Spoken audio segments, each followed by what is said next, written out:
Hey everyone, in this video we're going to come back to Ritchie's Fabulae Faciles and look at the story of Hercules. Now specifically we're going to look at part 14 of the Hercules story, which is called Hercules at the Centaur's Cave.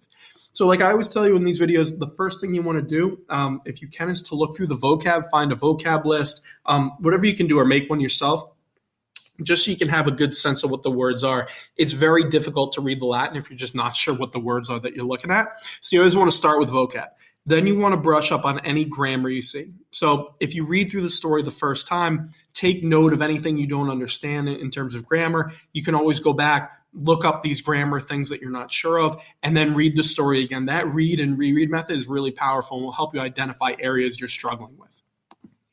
And as you're doing that, you want to find someone you can read the story to. So I always tell you, if you can read the story aloud, right? If you're by yourself, read it aloud anyway. It's still good to work on the pronunciation you're speaking. But if you can find a classmate who will read it back to you, that would be ideal because you'll practice the listening skill. You never want to shut off those two. They're an important part of understanding the Latin. And you'd be surprised how when you hear this story or read it aloud, you catch the patterns of what's going on. You'll see the repetitions, and it'll start to make a lot more sense to you. So hopefully, when you're in that place, and you feel ready to go, you can dive right in and it'll make some sense. So let's take a look at it. We start with de quarto labore quem supra narravimus haec etiam traduntur. So about the fourth labor, the quarto labore, okay? And it's the fourth labor which narravimus, we told, supra, above, right? Meaning the one we've already spoken about, his last labor. Then you have haec, these, right? It's a substantive, so it really means these things. Also, etiam traduntur, are passed down, right, or kind of told. So it's saying there's other parts too about that fourth labor, which we're going to talk about right now. Then you have Hercules, dum iter in Arcadium facet, ad eam regionem venit quam Centauri incoleba. So Hercules, while he's making a journey, iter facet can be traveling, either way, but literally is making a journey into Arcadia, which is a region of Greece. Venit, he came to a region, or to that region, eam regionem, the region which, quam, Centauri incoleba, the centaurs inhabit. So if you're not sure of what a centaur is, it's the half man, half horse mythological creature. You can see images of it below. And these are supposed to be very wise creatures, right? So you see them in mythology. Oftentimes they're tutoring or giving advice to famous heroes. That's what we're talking about here with the centaurs. So he goes to the region where they live. Then you have cum nox iam apeteret. Ad speluncam devertit, in qua centauros quidam nomine folis habitaba. So when night apeteret was, I should say apeteret, there we go, was drawing near. It's imperfect subjunctive. So you have when night was drawing near, yam, now, when it was drawing near. He devertit, meaning he kind of turned away or turned aside, meaning Hercules turned aside. Or you could just say turned, to a speluncum, to a cave, right? And it's a cave in which a certain centaur, Centaurus quidam, named Pholus, right, habitaba, was living. So it's getting night, he looks for a place to go, he finds a cave, and he finds that there's a centaur living in this cave named Pholus, okay?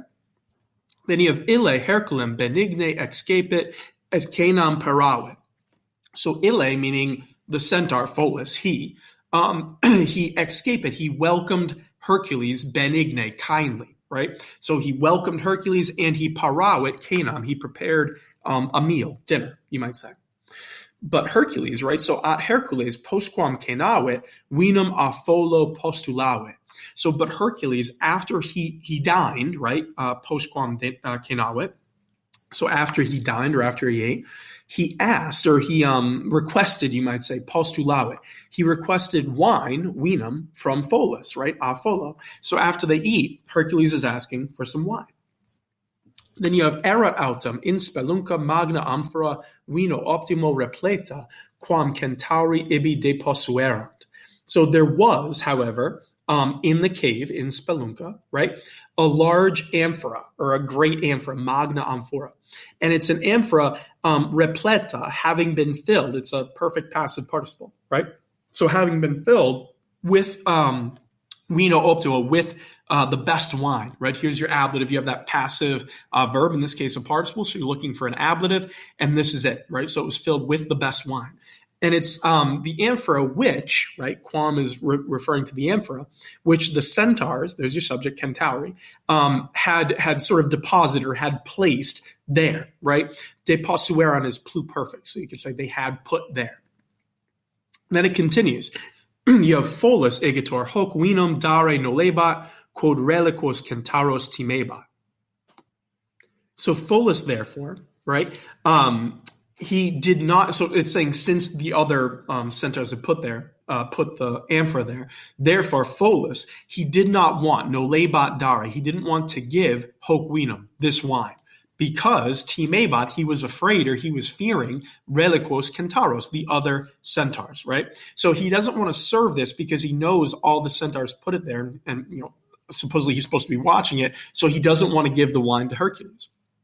Then you have nullum tamen, vinum praeter hoc in spelunca habebat, right? However, tamen, he had habebat, nullum vinum, no wine, right? Meaning no other wine, praeter hoc, except for this, in spelunca, in the cave. So Hercules asked for wine. He doesn't have anything except for this amphora, this jar of wine, but he's supposed to be saving it, so he doesn't want to give it to Hercules. Then you have, conversation between the two of them. You have hoc vinum inquit, mihi commissum est. Si igitur hoc dabo, centauri me interficient. So this wine, he says, meaning Folus says, it was entrusted. Commissum est is perfect passive. It was entrusted to me, mihi. There's your data. Then he gives this construction, which is what we call the future more vivid.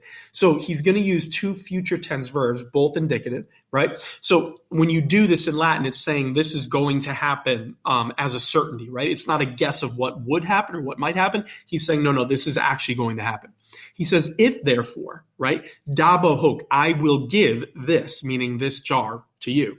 The centauri, the centaurs, will kill me, right? Me interficient. Interficient and dabo are both future indicative, right? So he's trying to say that, like, this isn't an exaggeration. They're actually going to kill me if I give this away to you. Hercules tamen eum irissit et ipse poculum vini de amphora hausit. So Hercules, however, he laughed at him, irissit eum. So he laughed at him, and he himself, hausit, he drank a poculum vini, a cup of the wine, de amphora, from the amphora. So Hercules completely ignores poor Folus, and just takes a cup and fills it anyway and starts drinking his wine, right? So there's a couple things happening here, and this story is going to continue. You'll see what happens. But really, it's coming down to the idea of xenia in Greek, or in Greek culture, and how you treat guests. So there's a couple things that are really wrong with the story. So one, if you're bringing someone in according to the laws of xenia, you need to take care of them. So Folus is kind of at fault here for not serving Hercules wine and taking care of him. Now, you can think about why he didn't do it, but at the end of the day, he probably should have taken care of his guest, right? That's not really, good manners or good hosting. At the same time, Hercules is also not being a very good guest. So there's a bad host and a bad guest. Hercules was told no, and he completely ignores his host, right? So, and he takes the wine anyway. So both of them are really breaking what we call the laws of xenia. And if you don't know what that is, you can look it up. It's spelled Xenia. It's a really interesting cultural concept in ancient Greece, and it goes into ancient Rome as well, on how you're supposed to treat strangers, right? How you're supposed to act as a host and a guest. And the interesting thing about this side note of Folus in the cave is they're both breaking it in different ways, which is not good. The laws of xenia are sacred to Zeus, with the idea being that you treat strangers correctly, because you never know if it's, a god in disguise or a goddess in disguise. So you're supposed to treat them in a particular way. So there is an interesting cultural thing going on here with the translation, apart from the fact that Hercules is kind of acting a bit barbaric, right? He's not really doing what he should be, which is something we've kind of seen in his personality a little bit. But here it really, comes into the forefront where, the centaur tells him no, and he does it anyway. So hopefully this wasn't too bad. The Latin, the grammar is pretty straightforward. There's that one, what we call a future more vivid construction, which honestly, even if you didn't know what that means, you'd be able to translate it, which is really the whole point. But otherwise, it's pretty straightforward. If you have any questions at all, put them in the comments below. I'll be happy to explain the translation or help you in any way that I can. But otherwise, like I told you, keep reading it, keep practicing it. And I say this in every video, but the more you read it and reread it if you need to, the more it's going to start to click and make sense. And you want to hit a point where you're really able to read and appreciate this story without having to look up every single word. So hopefully you're getting to that point. Good luck.